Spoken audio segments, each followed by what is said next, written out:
Hi, you're listening to my podcast, Colin in Conversation. I'm Colin Etchers. I'm a comedian, writer and broadcaster. And over the next few pods, we're going to be talking to the famous, the infamous and the fabulous. You're going to love this content, folks. You're going to want to comment, review, like. And anything less than a 5-star review, I'll consider a hate crime. But enough of me. Here's some more of me, with a cool guest.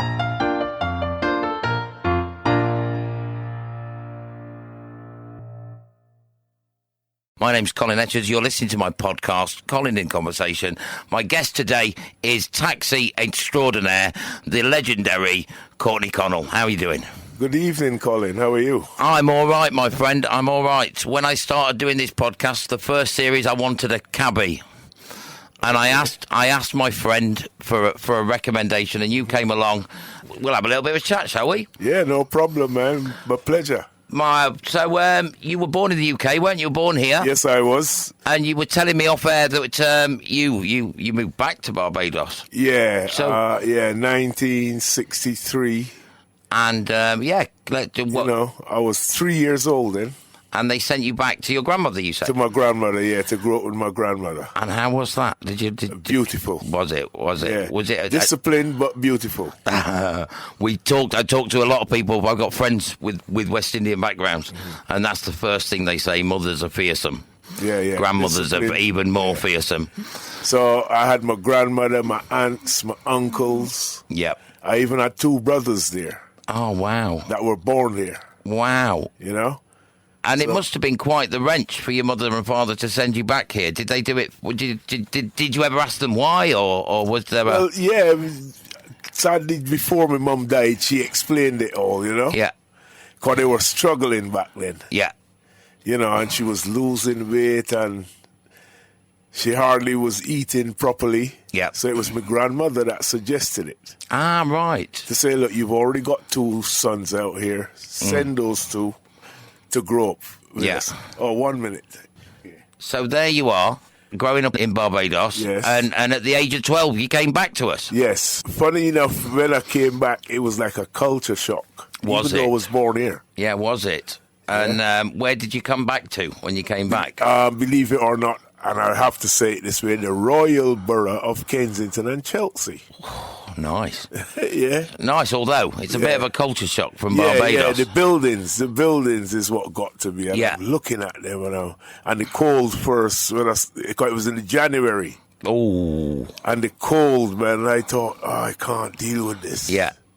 Yeah, and did you come back to family here then? Yeah, my mum and dad. Your mum and dad? They brought us back. They were here, yeah. Nice. So came back to live with them, me and my younger brother. Unified the family.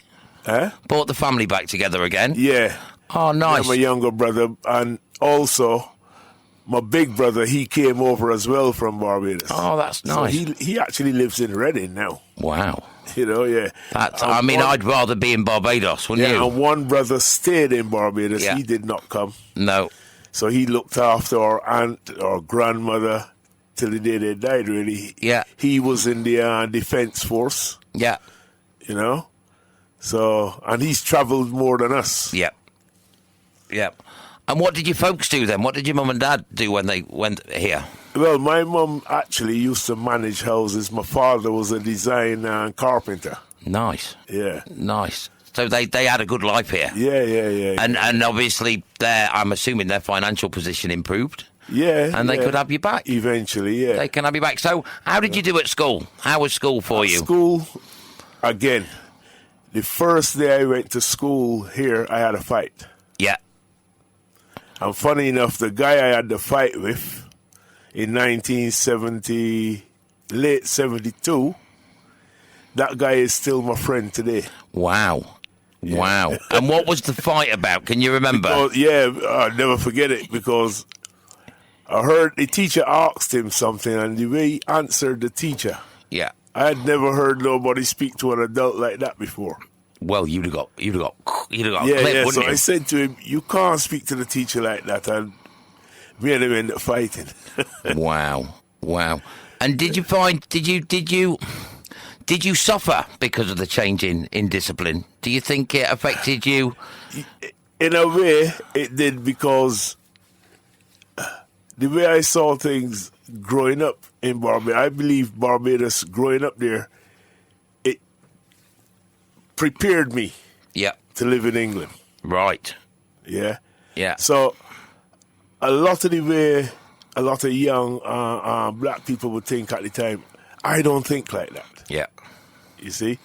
Now, funny, the weirdest thing is I've heard one other person say that, like me, so far. Yeah. And believe it or not, that's Kemi Badenoch. Yeah. Yeah. Yeah? So, discipline and respect for your elders and, you know, for instance, I'll give a classic example. In the cab trade, there was a gentleman called Mr. Ruff, Stanley Ruff. Okay?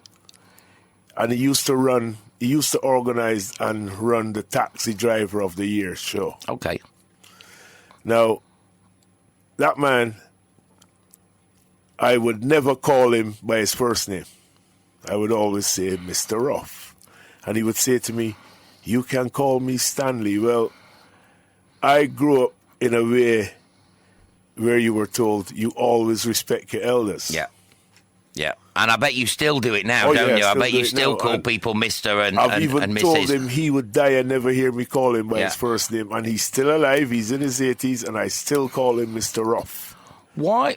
Let's be philosophical for a minute. Why do you think that the discipline and the, like...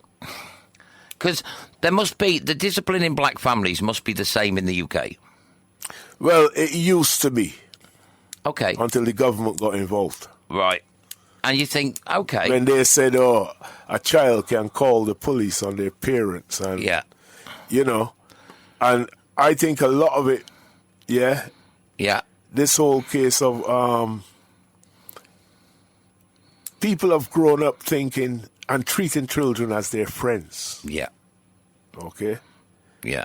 I love my children, but they're not my friends. Do you know what? My children. Do you know what? I feel that because my I've got friends that, again, they treat their children like friends. And for me, it's not my job to win a popularity contest. No. It's to raise them and make sure they don't rob, kill, mug, you know what I mean, anybody, you know, and make them useful humans. And every one of my children are doing something with their life. I mean, I let you in the door. You're a big chap. I imagine they do as they're told.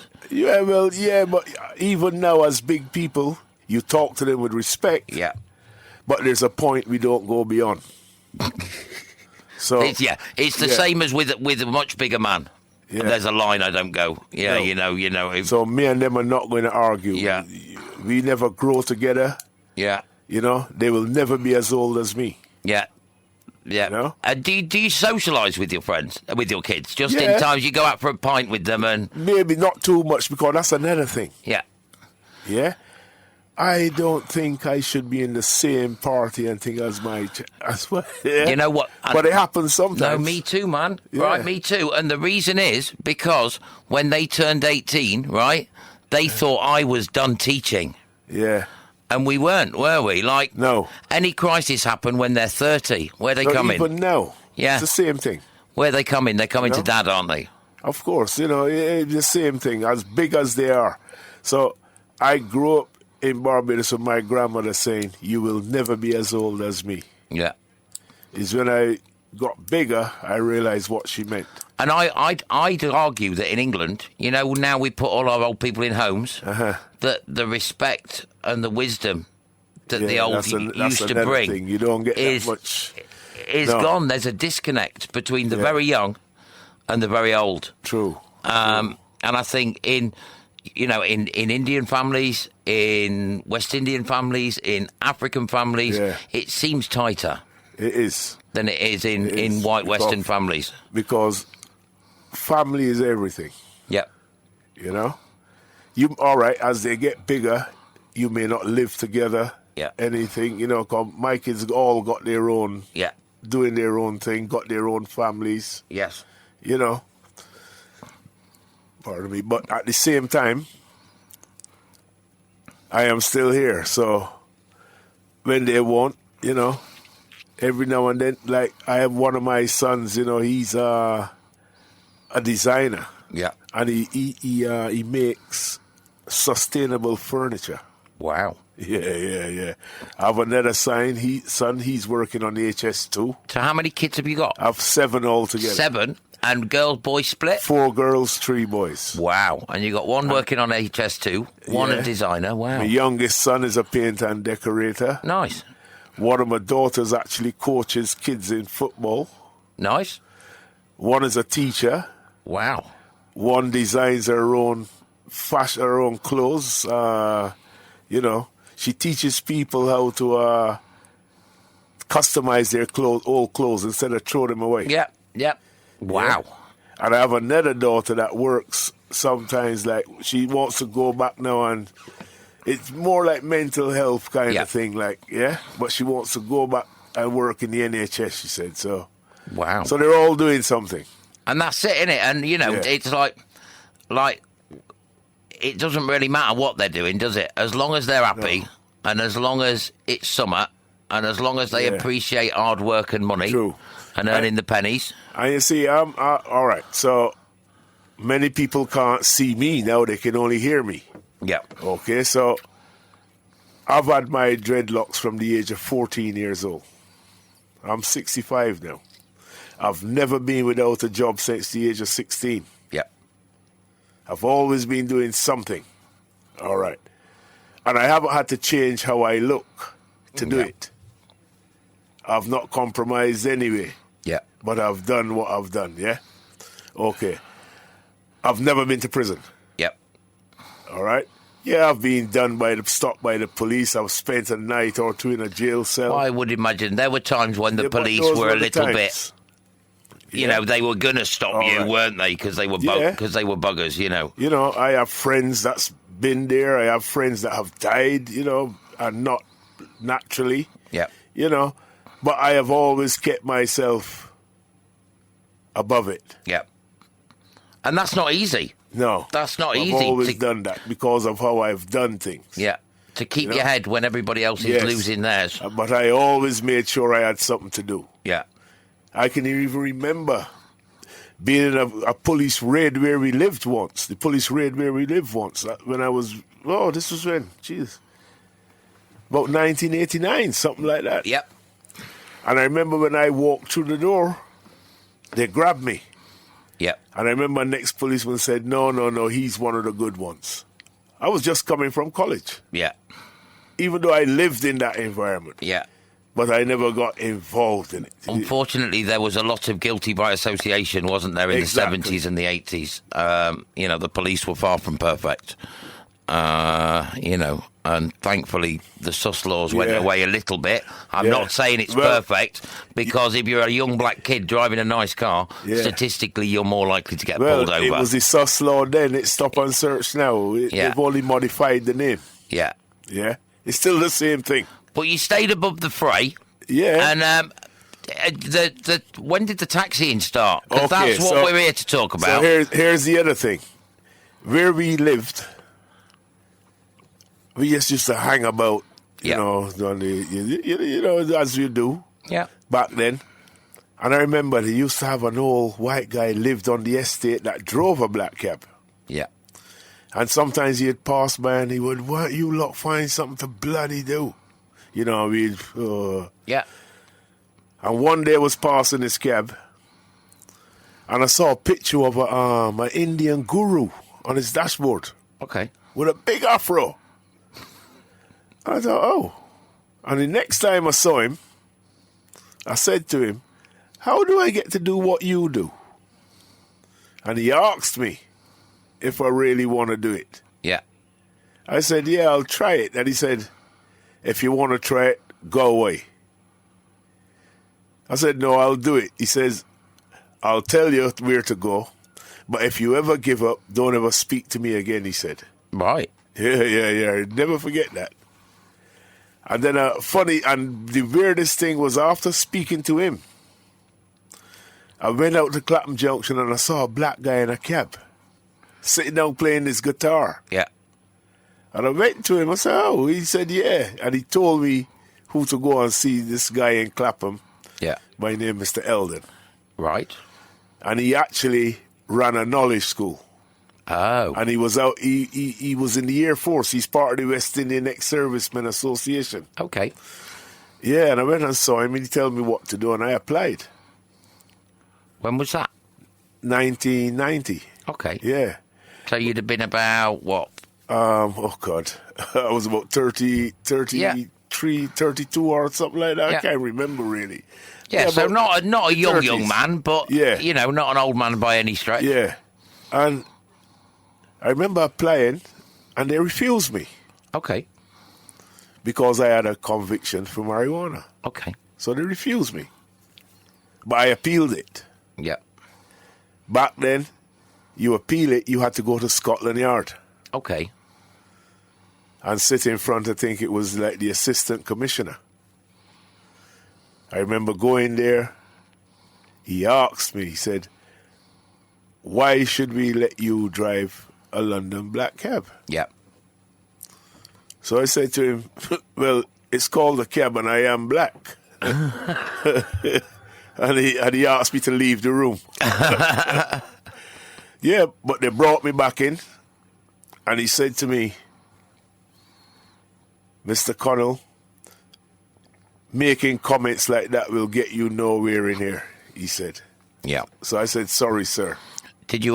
Was that a common problem when you were younger? A little bit of a sleepy mouth. Yeah, you say things. I thought I was making a joke about myself. Yeah. But it backfired. Yeah. Yeah. And in the end, I remember him saying, you've been out of trouble for 3 years. I'm going to give you the benefit of the doubt. Nice. And then he gave me a stern warning. And he said, I will allow you to proceed. Yeah. Yeah. And I remember that back then, going for my first test, and I had all my locks out, tied behind my back, everything, in my suit and tie. And I go there and the examiner, I sit in front, he looks at me and he went, bloody hell. He went, so what are you then? He goes, are you meant to be a Rastafarian? I said, yes, sir. He went, you look disgusting. I went, yes, sir. Because I'd already realized he's testing your temperament. Yeah.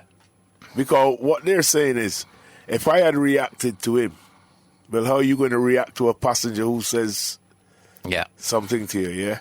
Which I'm sure they do, and we'll get on to. Right.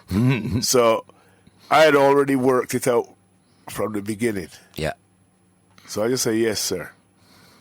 And he goes, go on, sit down then. And he did what he did. I left. Yeah, and this went on for a good while, about 3 years, man. Yeah. Yeah. Took me 3 years, 2 months. Wow. And part of the being a black cab driver is famously is the knowledge. That's right. And I remember reading a scientific study somewhere that something in the cabbie's brain changes with the they can spot it on a CT scan, can't they? Of course. You see, the one thing about the knowledge. Yep. Anyone can do the knowledge. Okay. Whether you have dyslexia, anything like that, you can do the knowledge. Okay? The confidence it gives you. Yeah. And especially for women. Yeah. Yeah? It gives them that confidence once they've done it. And believe it or not, it's one of these traits. If she has children, she never needs a babysitter again. No. Yeah? So it makes people realize they can do anything they want to. Yeah. I know guys that's been on to become opticians and still have their badge. Yeah. I know one young man right now that during the lockdown. So you think it makes their brain better? Of course. So even if they don't end up cabbying, then they use that enlarged hippocampus for something better for them. The beauty of it is you've got that badge for the rest of your life. Yeah. As long as you're medically they fit. can't. It's tenure. It's forever, is it? Oh, yeah. As long as you're medically fit and you meet the requirements and you don't go and do anything silly and lose it, you can stop, go and do something else, come back to it. You have people that do that now. Yeah. Firemen do it. Yeah. Policemen do it. Yeah. Yes, soldiers. You know, so you have people that live abroad and they go away for a while and come back to the cab. Yeah. It's the only trade Yeah. I believe in this country. And then when you get to the point where you're getting a bit older, I guess that's when you retreat out to the airports and stay out the city and earn a little bit, like Stingo as well, our mutual friend. You know, yeah, like me. But it's pocket money, isn't it? But not only that, a lot of what they've done to the streets. This 20 miles an hour, for instance. Yeah. You know, if you're not careful, you can lose your license in a day. Yeah. Yeah, and what a lot of things, I personally say, all of these cameras that do you, the cameras do you, but the cameras don't see the reason why you did it. You see what I'm saying to you? Oh, well, because of course, in the old days, the cabbie used to get the benefit of the doubt, didn't they? If the policeman stopped you, you could explain it. Now you can't explain yourself to a camera. And the benefit of the doubt's gone, hasn't it? It's gone. Which, you were trusted by the police, weren't you? Because you were an extra pair of eyes. If you see an incident, exactly, it's the cabbie at midnight that's likely to see it. You know, so the way we're treated at the moment, well, why would any cabbie want to really do all of that now? Well, it's not the same, is it? It's not the same thing. It's not. No. There's not the money. You know, I used to feel proud, especially when after I got my badge. Yep. And I started going back to Barbados now, literally every year. I used to feel proud going through the airport in Barbados and they would see my cab license. Yep. And on it said, licensed by the Metropolitan Police. Yeah.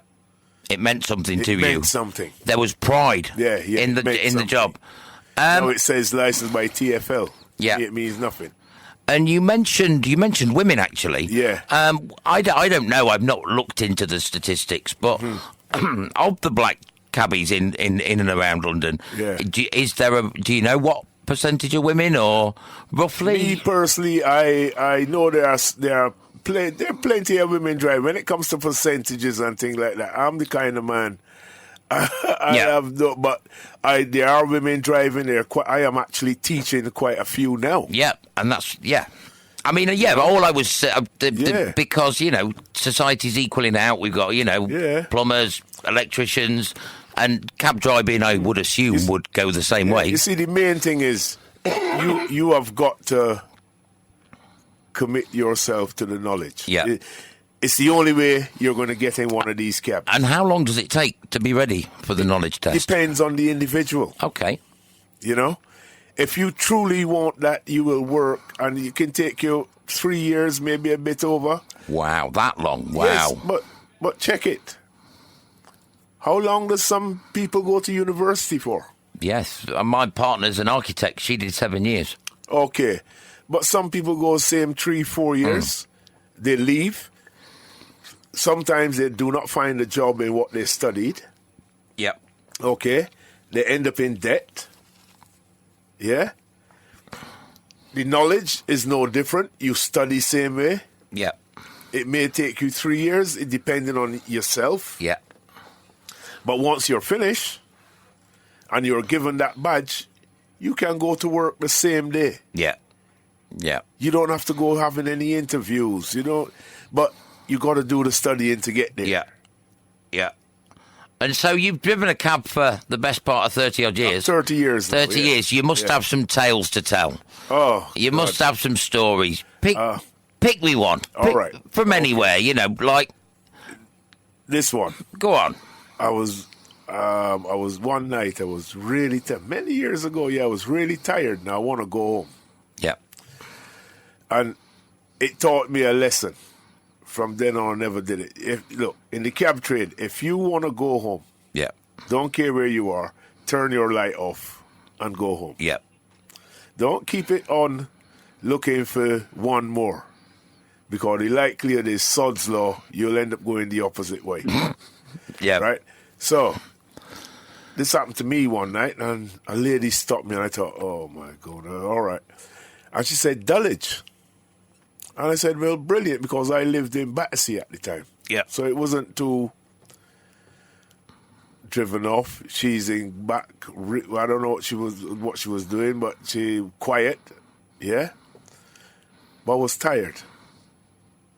Heard nothing from this lady.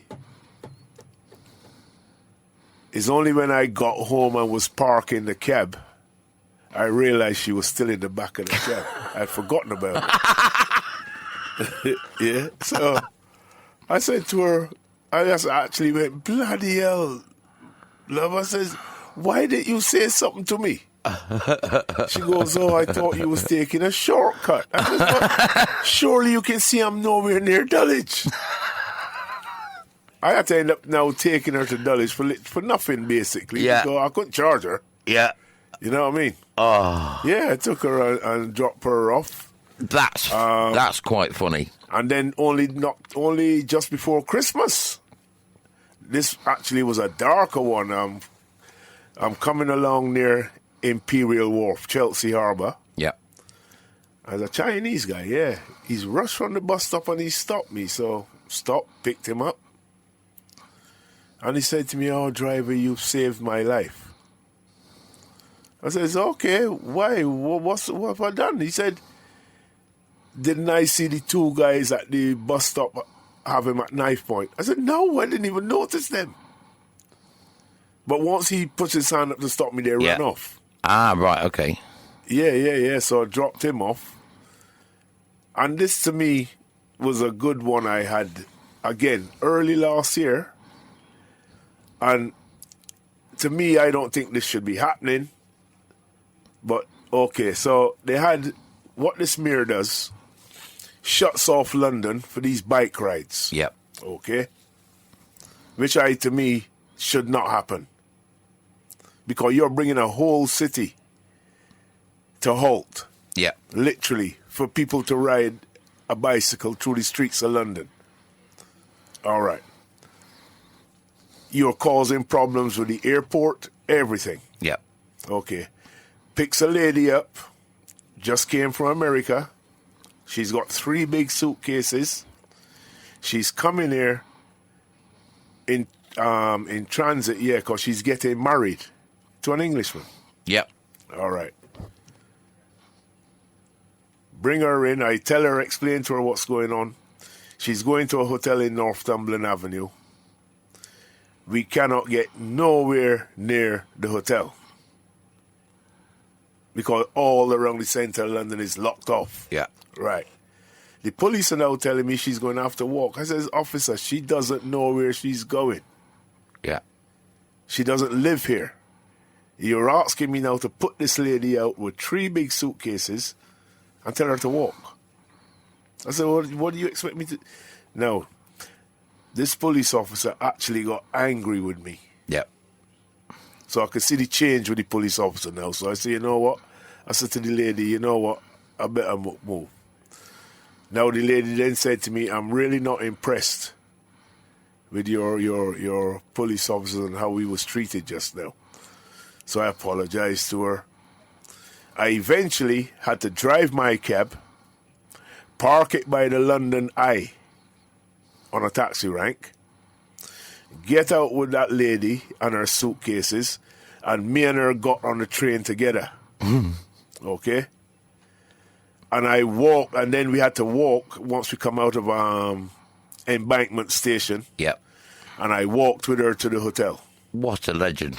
Yeah, and I explained to them where they said to me, look, just go and have a rest and have a coffee and thing in the lounge, whatever.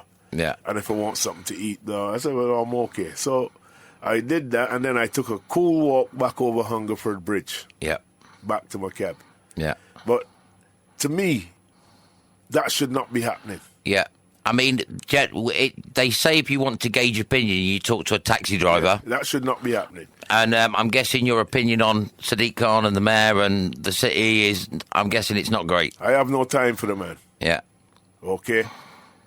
I'll say anywhere, he does not speak for me, he does not represent me. Yeah. Okay? I'm not into this victimhood thing he keeps playing. Yeah. Yeah, and then the next day here, it's going to be terrible for minorities. No, speak for yourself. Yeah. It is, but there is a lot of that in UK media, isn't there? The idea that they're almost harbour the victimhood, you know what I mean, and create it. My argument, you see, people, I'm a man, ever since I did the knowledge, as I said, I haven't had to change anything. Yeah. I am still the same, literally, but I believe in history. Yeah. Okay? People do not deal with history. So they tend to get caught up in a lot of the madness that is being put about right now. So, for instance, here we have him as the mayor. My argument is, you have every kind of festival in Trafalgar Square. Okay? But then you say, oh no, you can't celebrate St. George's Day, which is something that belongs to the indigenous people of the land. Yeah. All right. So you have every other festival, but then he says no.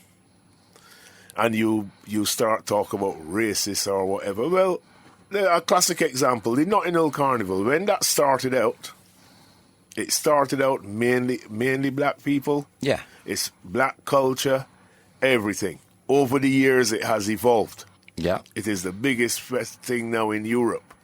Okay? All types of people come there. They sell their food, whatever. It is a gathering for 2 days where all types of people go, even though it is of black culture. Yeah.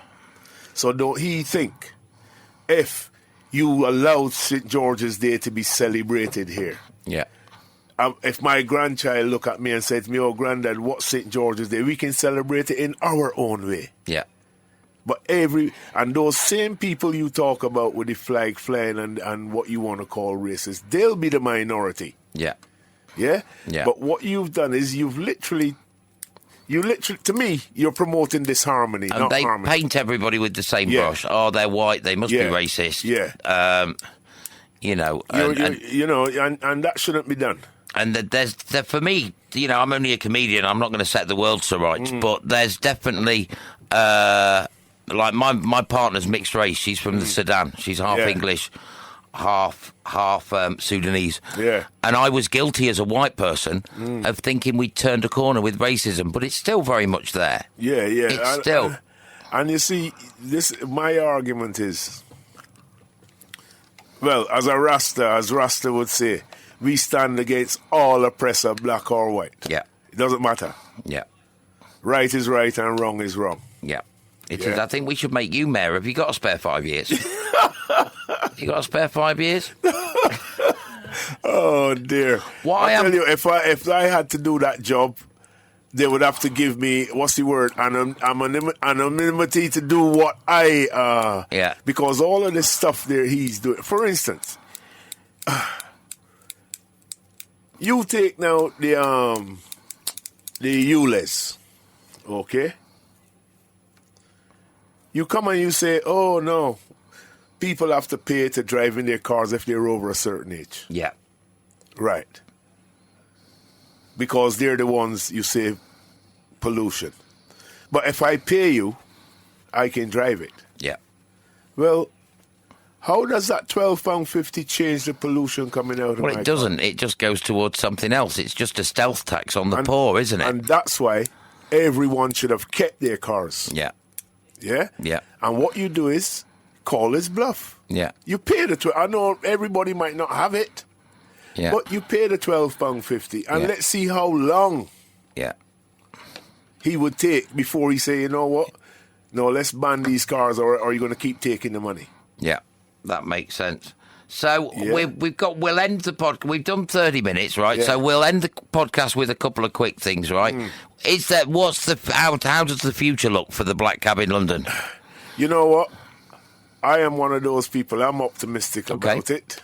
Yeah. Personally, I mean, it's protected now, isn't it? As a by the laws of Parliament, and this has been going since 1625. Yeah. It is the oldest form of public transport in the world. driving a taxi has been a profession now for 400 years, Yep. since 1636 when Charles I signed that proclamation. Yeah. Yeah? This is an institution of this country. I and agree. It should be treated that way, I agree. which this mirror does not treat it that way. No, I agree. I think it's Okay. something that's synonymous with the UK. If you mention the UK anywhere in the world, fish Yeah. and chips, You know- black cab. We had our rights 60 years or so before the City of London, Yeah. who got their freedom and their rights in 1694. Yeah. So we're optimistic. We think Of there'll be course. black cabbies in another You know, well, 400 years. You know, at the moment, I personally, I've already done one along with what we call the London Taxi PR. Yeah, done a job fair at Millwall. Yep. That was last month. There's another 2 to go. Yeah. So hopefully, you know, even if I get 2 people to do because I'm teaching a lot of people the knowledge. Yeah. You know, Yeah. and I intend to carry on. Good. Good. You know? And who's the most famous person you've had in the back of your cab? Oh, I know. I've carried Timothy Dalton. That's pretty fair. That's James Bond. Yeah. That's pretty cool. Carried Judge Rinder the other day. Yeah, I mean, Yeah. James Bond's still the best. Yeah. Who else? Oh, I'll tell you my best thing, really. Go on. Right. Was doing the 1 year we did the drive for the underprivileged children. Cause taxis do that every Yeah. year. Right. And it was to take them to Buckingham Palace. Okay. That's when the Queen was alive. Yeah. Yeah. Yeah, and they had the garden party out the back for all the kids. That was good. That was good. Yeah, Did so you, I met the Queen then, Prince Philip, Prince Edward, Sophie. Nice. Yeah, it was good that day. It was good. Yeah, they brought all the cabs into the palace. Yeah. You see, the black cab is part and parcel of London. It is. I agree. Yeah. And she should be looked after. Yes. And, you know, long live people like yourself teaching Yes. more drivers. What I do is, to finish the podcast, Yeah. Courtney, is I really like sandwiches. Okay? They're my favourite food, right? And I'm giving you 2 pieces of bread, and you can put your favouriteest thing in the world in the middle of that. What would it be? Peanut butter. Really? Peanut butter sandwich for Courtney. That's awesome, man. Courtney Connell, thank you very much for joining me. Thank you very much. You're welcome, my man. Thank you for choosing my podcast from the plethora of podcasts available. Oh, yeah, if you want to find out more or hire me or, just say hello, you can find me on all social medias at Comic Colin 78. TikTok, Facebook, Instagram, all the others. Comic Colin 78. That's Comic Colin 78. The Colin in Conversation podcast was presented by Colin Etches and edited and produced by Neil Long at neillong.com.